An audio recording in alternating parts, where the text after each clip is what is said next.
naman, magiging mawawala ng alat ang asin. Sa paano paraan, palagay ninyo, yung asin. Mawawalan ba ng alat yun? Lasa. Mawawalan ba ng alat yun? Pag natunaw yun, maalat pa rin yun. Ganon? Naka-video tayo for remembrance. Ikaw naman, anak. Naka-video. Nakabili ba tayo? Para ano, Yes, O, baby lotion tayo Yumi. ha. Baby. Bon. Banggit mo lahat mo. Bon. Di pa yung nagbabanggit ang pangalan mo. Jan. Wala pa rin. Ay, ikaw naman, Dong. Ano ang insight mo doon? Ano yung tanong? Ang asin ba ay nawawala ng alat? Hindi. Depende kung lalagay mo sa tubig siguro. O sa suka. Yes, ano ha? Lalagyan din ng suka. Dapat Hindi halimbawa, ang asin nawawala ng alat. Kasi tayo, mga Kristiyano, ay itinulad din sa asin. Ang asin nawawala ng alat kapag yan inihalo mo dyan, yung isang dapat na asin mo, inihalo mo sa isang balding tubig, maalat pa ba yun? Wala na. Ibig sabihin noon, tayo bilang Kristiyano, kapag inilagay mo sa karamihan, at ikaw'y mahalubihan, madamay ka sa kanila, ano pa silbi ng pagiging Kristiyano mo? Para kang asin na nawala ng alat. No? So, kailangan at tayo bilang Kristiyano, manatili ang ating alat. Sa paano paraan? Hindi ka makikimbagay, huwag kang sumama sa ganung mga tao na hindi naman kalugod-lugod ang buhay. Kaya inihalimbawa tayo sa isang asin. No? Ngayon, yung ilaw naman, kaya tawag ng ilaw. So, tinulad din tayo sa isang ilaw. Yung ilaw ba, pagka kumuha ka ng kalgasera, sinindihan mo, ilalagay mo ba yun sa ilalim ng lamesa? Hindi. Diba? Yun ang nakalagay dito sa Mateo 5:14. Ang ilaw, pag sinindihan mo, hindi pwede ilagay sa ilalim. Kinakailangan, ilagay sa ibabaw para matanglawan mo yung mga tao. No? Ibig sabihin din noon, kapag ang ilaw ay inilagay mo doon sa ibabaw, marami ang makikita. Parang isda yan sa gabi, no, sa dagat. Kapag may liwanag, yung mga isda, doon pupunta sa liwanag. Yun. Kaya hindi pwedeng ilagay yung liwanag sa ilalim ng lamesa dahil walang matatanglawan. Ano naman ang ibig sabihin noon? Tayo bilang Kristiyano, kinakailangan nagliliwanag ang buhay natin. Oo, nakikita tayo. Kahit na tayo nasa mall, naiiba pa rin. Natatandaan nyo ba mayroong commercial nung araw po? Inabot nyo yung SARSI, yung Cosmos, no, yung Cosmos, kung naabot nyo yun, meron doong advertise na napakaraming tao. Pero meron isang nakalumundag. Ang caption doon, angat sa iba. Nabutan ko yun. O, angat sa iba, di ba? Angat sa iba. Ibig sabihin nun, tayo din mga Kristiyano, kailangan, kahit tayo nasa kahalubilo ng maraming tao, nakikilala pa rin tayo bilang Kristiyano, angat ka pa rin sa iba. Madi-discern nila na ito pala ay Kristiyano ito. Pero nakakalungkot, maraming Kristiyano na kapag sa kahalubilo na ng sanlibutan, hindi mo na makilala kung sino ang Kristiyano. Yung sayaw nila, nakikisayaw rin sila. Kung ano yung tugtog nila, yun din ang tugtog nila. Kailangan ma-discern ang ating buhay bilang mga mananampalataya, hindi tayo dapat makihalubilo. Yun ang sinasabi dito. Kaya sabi dito, ang main verse natin, kayo ang nagsilbing ilaw sa mundo. Sinabihan kayo ang magsilbing ilaw sa mundo? Tayo mga Kristiyano. No? Huwag tayo makakalimot na tayo bilang Kristiyano, kailangan makita pa rin sa ating buhay na tayo Kristiyano upang tayo ay maakit sa liwanag natin, parang tayo nagliliwanag, maakit sa liwanag sa atin, pupuntahan tayo, gagayahin tayo, at yung tinatawag na asin ay hindi tayo dapat na mawala ng alat. No, naintindihan nyo na yung asin pala ay nawawala ng alat. Yes.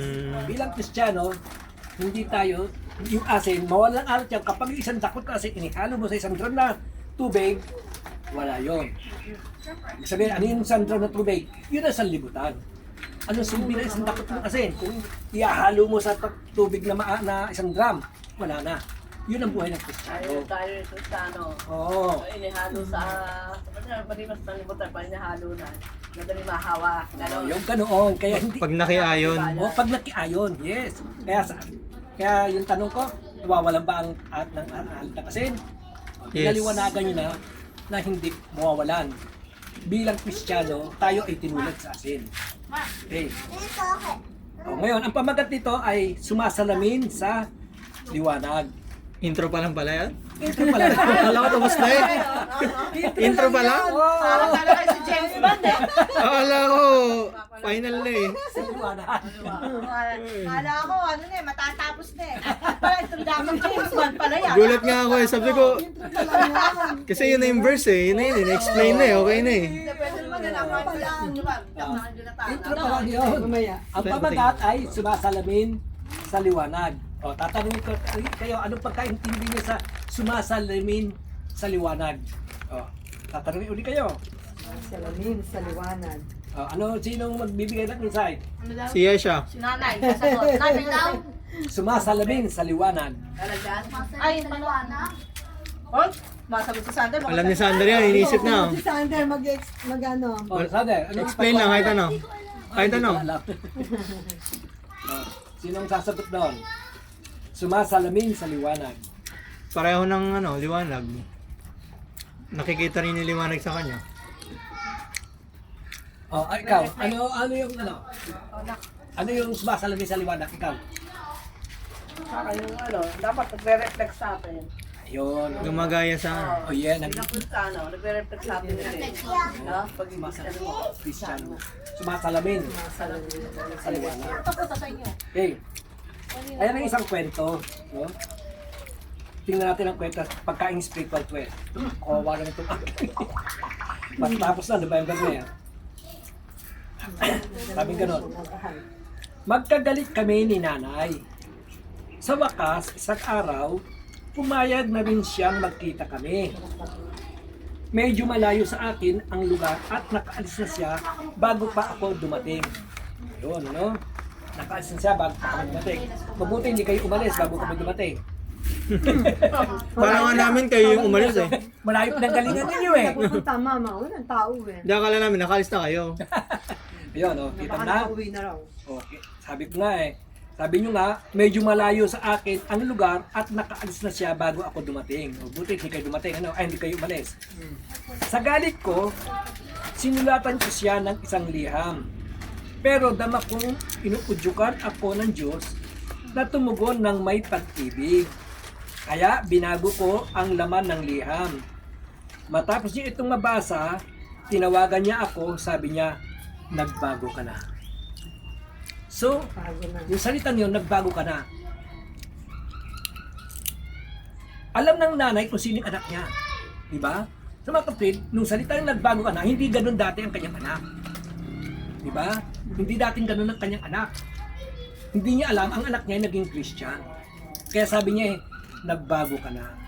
Yan, may nakita na sa'yo na kaibahan. Di ba? Sabi, nagbago ka na. Ginamit ng Diyos ang liham ko para magtanong si nanay tungkol kay Jesus.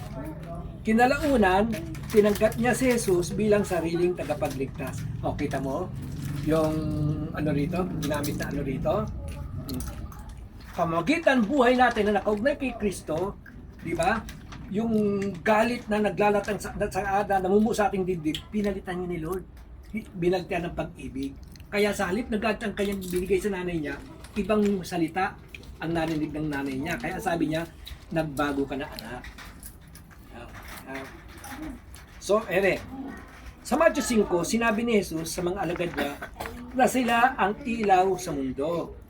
Tama. Sa talatang 14, dagdag pa niya, pagliwanagin ninyo ang inyong ilaw sa mga tao upang makita nila ang mabubuting gawa ninyo at pupurihin nila ang inyong amang nasa langit. Yan, di ba? Kailangan talaga makita sa buhay natin yung larawan ng ating Panginoong Hesus. Kung tatanggapin natin si Jesus bilang tagapagligtas, tatanggapin din natin ang kapangyarihan ng Banal Espiritu. At babaguhin niya tayo para maging mga patotoo ng katotohanan at pag-ibig ng Diyos saan man tayo magpunta. Dahil sa kapangyarihan ng Banal Espiritu, maaari tayong maging liwanag ng pag-asa at kapayapaan. Nagiging pagsamba rin ang lahat ng kabutihang ginagawa natin. At sa tuwing makikita ito ng ating kapwa, yun ang mabuti ng the best yun eh. Yung may makikita sa atin. Hindi yung Hindi ka ba kilala na ikaw pala Christian? Na ikaw pala Christian ka, no? Nagiging, saan na ba?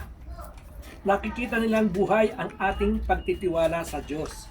Sa pagsunod natin sa Banal na Espiritu, nabibigyan natin ng karangalan ang Diyos. Diyos Ama, dahil sumasalamin tayo sa liwanag ng anak niya, si Jesus. Sumasalamin tayo. Nagre-reflect. No? Nagre-reflect sa buhay natin. Kaya yun nga, ang kadalasan, ang Christian, nakakalungkot, marami talagang Christian na kapag nalilimutan na nga na sila yung Kristiyano. Kapag kasama nila ang sanlibutan, kung anong tugtog nila, ganun din ang sayaw nila. Hindi makita. Kailangan magkaroon ng kaibahan. No? Ito yung sinasabi ko na sa inyo, ito, kahit na kami Christian, kahit na Christian talaga, dumating talaga sandali na kapag ka nagkakalibangan na sa usapan, medyo nawawalay na sa paksa yung aming pagpupulong. No? Kaya pagka medyo napapahiwalay na, ang sinasabi ko, teka. Nalalayo tayo. Yung usapan ba ninyo nagpapatibay, makakapagpatibay. Oo, gano'n siya. Tatay. Nakakapagpatibay yung usapan. Yan, ginaganong ko sila kasi minsan talaga nalalayo, lalo na. Lalo na ngayon, di ba? Sabi, hindi naman chismis. Parang mag-uusapan lang. May taga-awat eh. Di ba nangyayari talaga yan sa prayer meeting? Yung akala nila, ang nangyayari talaga, di ba sa prayer meeting, ano ipapray mo, ano yung sinasabi mo, kung ano yung mga problema mo, di ba marami kayo, di ba? Ilalahad mo kung may problema ka, ano yung pag-pray mo. Ngayon, ang nangyayari, yung pag-pray mo, hindi pala maganda yung kanyang dumadaan na siya ng kahirapan, ng kung ano-ano, sasabihin naman sa iba, nagiging chismis.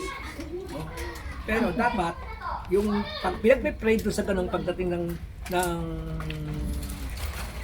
anong tawag doon, yung pagsamba sa yung Merpes, di ba? Prayer meeting. Prayer meeting. Hindi ko na mahagilap tuloy yung sabi ko eh. Thursday kasi kayo. Ha? Thursday prayer meeting. Thursday kayo. Oo. Kami Wednesday. Pagdating ng prayer meeting, di ba nagsasabi na yung problema? Personal prayer request. Personal prayer request. Ang nangyayari naman yung iba, Baka nababasa ka na dyan. ang nangyayari naman doon sa iba, ichinichismis. Hindi dapat ganoon. So, Ay, tubig. Ganyan pala tubig. Sumama pa. Ito, naman ka na, tita. Nahingi. Dito si Jordan. Lipat ka na lang dyan. Para malapit. nauna ba? Oo, lumalakas na. Hindi, pero patigil-tigil siya. May payong dito, oh. May bagay. Okay lang dito? May ano pa, hindi pa? Hindi pa naman daw. Hindi pa masyado. Tapusin na muna. Baka pag nabasa ka daw, dumami ka. Anong panlabas yun? Ano yung gremlin? Gremlin. Okay, Dami okay. nun.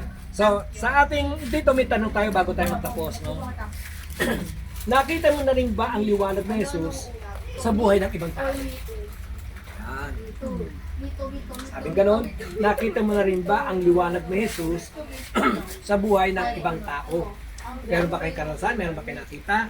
Bigay kayo ng kaplasong insight. Sander. Naulan na, no? Ulan na. Baka kayo nababasa dyan. Hindi. Mahina lang. Baka ano. baabutan tayo ng malakas dito ng mundo. Ano? Masagot mo. Oh. Nakita mo na rin ba ang liwanag ni Jesus Bayani. sa buhay ng ibang tao? Ito pa yung talagang buhay ni Christ-like ni Cristo kay Pasabayani. Oh, yes. Oh, tama yun. Talaga yung buhay ni Pasabayani. Tama. So yan, nakakamiss nga po. Oh, Sabado, nandiyan yan. Opo, meron kaming Sunday school CFN. seminar. Sabado. Sunday school teacher seminar. Oh, Kasama Sabado. pala si Pasabayani. Nandiyan siya sa Ating Grace. Ayun, sa Ate Grace nga natuturo. CFM. Hindi maganda. Dadalo kayo. Opo, Sunday school teachers kami eh. Alas Ito, may 8. pasok. Alas 8 yun hanggang alas 5. 8 to 5. May pasok si Dodong eh. Baka nababasa ka tayo. Hindi. Okay. Okay. Yan, ang halimbawa ko talaga di ko makakalimutan si Pasabayani. Yes. Talagang nakikita ko yung buhay ni Pasabayani. si Kristo sa kanyang buhay. Tatingin sa camera. Ganun sa camera. Ba scripted to, hindi ko pa post to. GC lang natin to. Talagang hindi ko makakalimutan. Yung mag-asawa, family, at pati sila daddy, at saka si Mami Kalita. Lahat silang family po. Nakikita talaga natin ang si Jesus sa buhay ng isang tao. At ito ngayon, ito yung katulad sinabi mo, nananatili ang nakaupit sa aking puso. Na nagiging inspirasyon ko talaga na merong Kristo na nabuhay sa katakuhan ni Pastor Gayani. Okay, ito daw, meron insight. Siyempre, ito mga Ako po ka dito. sa inyo, tatay, kay mama, kay papa, kay ibang pastor. Marami naman hindi na kailangan isa-isahin mga tao. Yung mga nagtuturo sa atin papunta kay Kristo, yun yung mga talagang masasabing kagaya rin ni Kristo. Nagtuturo ng mga turo ni Kristo, diba? Disipulo rin ni Kristo. So, pareho rin. Basta yung pinapasan yung krus, diba?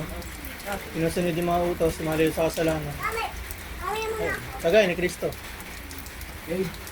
So, Ano? concentrate rin tayo. Sama niyo na po yung pagkain natin, nakain na. Nakain na. Hayaan mo na. Yung sa, Nakain na si Ate, si Tata, si Ate Susan. sabi kasi rito sa Mga kanilang, kaming food, ginataan. Ay ng kamais. Pang mais.